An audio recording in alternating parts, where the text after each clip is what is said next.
Justin, Miss International 2016 winner, Kylie Verzosa. The Philippines is very proud of her. The Philippines bet, Kylie Verzosa, claimed the Miss International 2016 crown in the grand coronation night held at the Tokyo Dome City Hall in Tokyo, Japan on Thursday.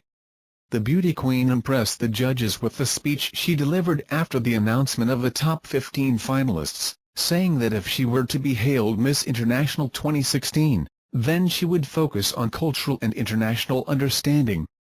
"If I become Miss International 2016, I will devote myself to cultural understanding and international understanding because I believe that it is in developing in each of us sensitivity to other cultures that we expand our horizons, tolerate difference and appreciate diversity," she stated. Verzosa's win marks the Philippines' sixth time to grab the Miss International crown. Bea Rose Santiago brought the title home back in 2013. In turn, representatives from Australia, Indonesia, Nicaragua and United States got the first, second, third and fourth runner-up titles. Invite you to watch the video. San Francisco police does want to work with PNP anymore because of drug war. The San Francisco Bay Area Police Department, SFDP, will end their training program with the Philippine National Police, PNP, after 16 years because of their concerns on the war against drugs. "Our nation, the Philippines, is in turmoil and trouble, and it just gets worse and worse. Economically, because of this controversy, it affects every segment of making us a better nation and better people," retired Filipino-American Police Lieutenant Eric Cuema told local San Francisco CBS affiliate KPIX.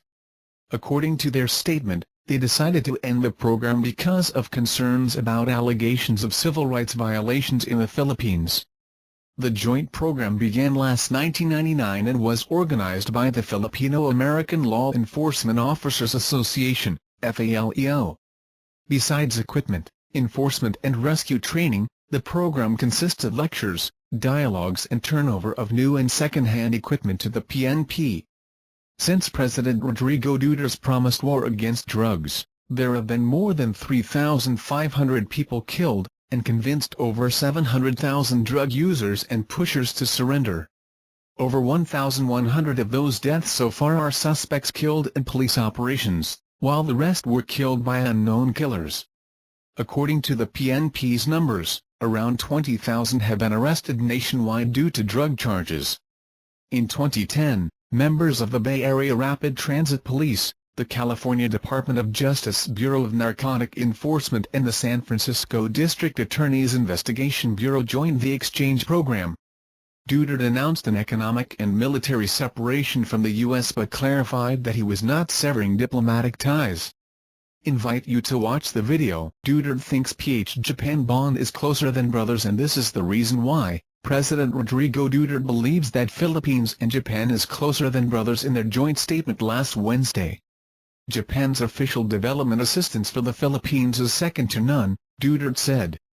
Duterte described his trip as a defining moment in solid, strategic partnership between the two countries. He had nothing but kind words to Japan Prime Minister Shinzo Abe. He also mentioned various aspects of the agreement, including respect for the rule of law, respect for basic human rights, and a free and open economy. The two leaders also had a discussion on cooperation to maintain regional peace, stability, and prosperity in the region and the importance of a rules-based approach to the peaceful settlement of maritime disputes. Duterte also thanked Japan for providing high-speed boats and other equipment to improve the Philippines' anti-terrorism actions and the move of a TC-90s training aircraft. Abe accepted an offer from Duterte to visit the Philippines at his convenient time, according to the Department of Foreign Affairs.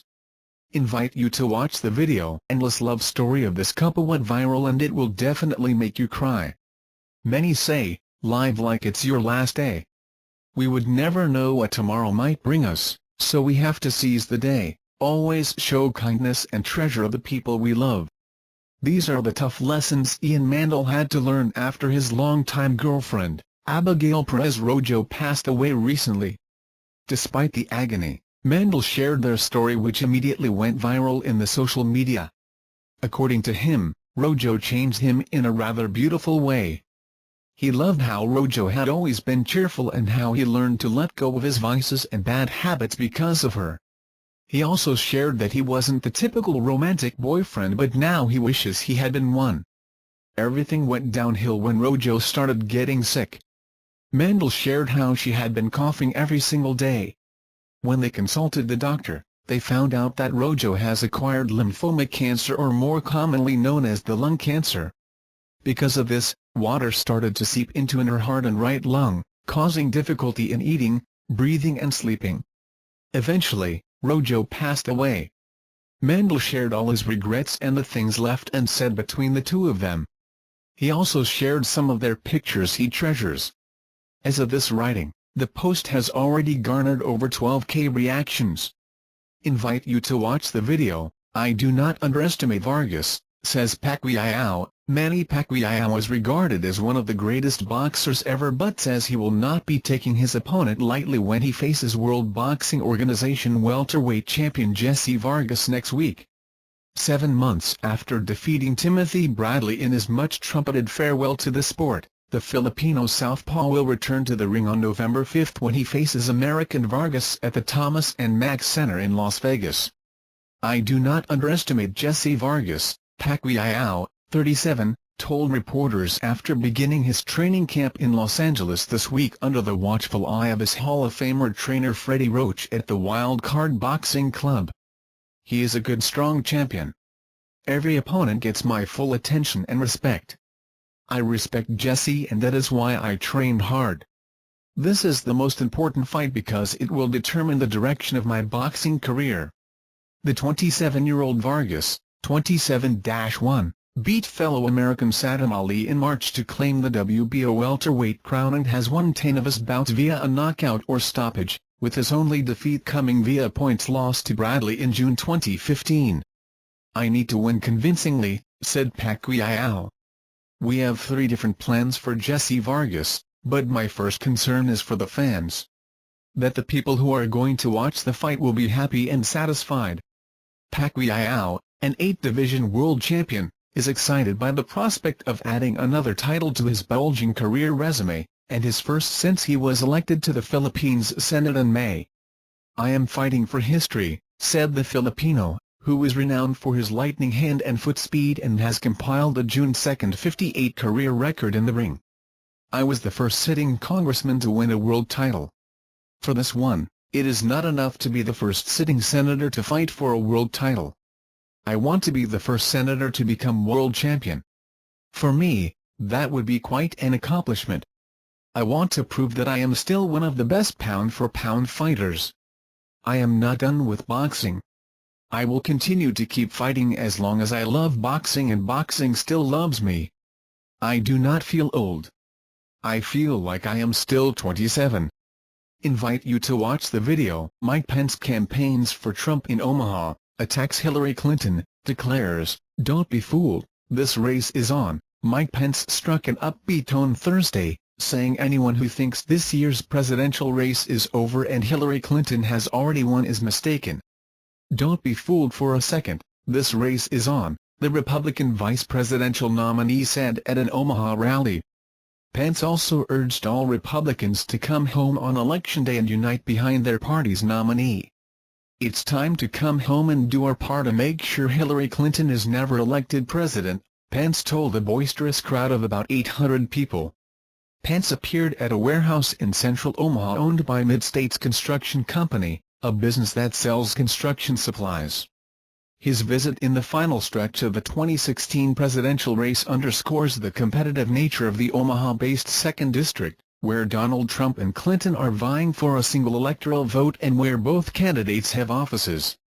Photos: Vice presidential candidate Mike Pence in Omaha. His visit in the final stretch of the 2016 presidential race underscores the competitive nature of the Omaha-based 2nd District, where Donald Trump and Clinton are vying for a single electoral vote and where both candidates have offices. It also underscored the drama in this year's race. Both Pence and the crowd at the rally were in high spirits, with many shouting encouragements for the GOP ticket and condemnations of Clinton throughout Pence's 45-minute speech. The crowd frequently broke into now familiar chants of "lock her up and drain the swamp." There also were a few visible flashes of anger in the crowd, with several people approaching members of the news media to criticize their coverage. And when a single protester was escorted out of the rally after shouting "Dump Trump," a woman in the audience screamed, "This is America, if you don't like it, get out. This is our country." For his part, Pence gave a spirited stump speech, defending Trump as a fighter and lambasting Clinton's tenure as Secretary of State, saying she and Democratic President Barack Obama have weakened America's standing in the world. "You have nominated a man for president who never quits," Pence said. "He's a fighter and he's a winner." Pence was introduced at the rally by Nebraska Governor Pete Ricketts, a Republican who is said to be on friendly terms with the vice presidential candidate, the governor of Indiana. After he took the stage, Pence called Ricketts a great governor, but he joked that Ricketts' flattering introduction was a little too long. "I was for Pete Ricketts before it was cool," said Pence. "He knows me well enough to know the introduction I prefer is a little shorter. I'm a Christian, a conservative and a Republican." Pence argued that both Clinton and Obama deserve the blame for the rise of the terrorist group known as the Islamic State. The decision to pull troops from Iraq, Pence said, left a vacuum that the Islamic State quickly filled. Democrats say that it was former President George W. Bush, a Republican, who negotiated the date of the troop withdrawal in Iraq and that Obama had to honor that date. "There is no question, today, the world is more dangerous than the day Barack Obama and Clinton took over," Pence said. Pence said Trump would make America strong again on the national stage by rebuilding the nation's military. He also said Trump would end illegal immigration once and for all and that he would quickly revoke every single executive order issued by Obama during his 2 terms in the White House. Finally, Pence said Republicans would repeal Obama's signature legislative victory known as Obamacare, the controversial health care law that has expanded health coverage to more Americans. Pence noted that in recent days it has been reported that the average health insurance premium under the law has gone up 25%. "We said this was going to happen. We said premiums were going to go up and coverage was going to go down. The only thing that's going to get bigger is the government," Pence said. The crowd was clearly in Pence's corner. Georgia Ebel, 87, of Omaha said at the rally that she'll cast her vote against Hillary Clinton. Ebel said her top issue is abortion and said she thinks Clinton is hypocritical for focusing on children's issues while supporting abortion rights. "I fully agree with Mike Pence's stances, his governing ability, his philosophy," Ebel said. Donna Pecknick of Blair too, said she opposes Clinton. "She's corrupt," she said. "The whole clan is." Pecknick said Pence was a good vice presidential pick and she thinks Trump will keep America secure. Andy Anderson, 31, said he likes Pence's governing philosophy. "He's a good man," Anderson said. "He comes across as more of a servant." Thank you for watching videos. You remember the likes and comments below. Thanks.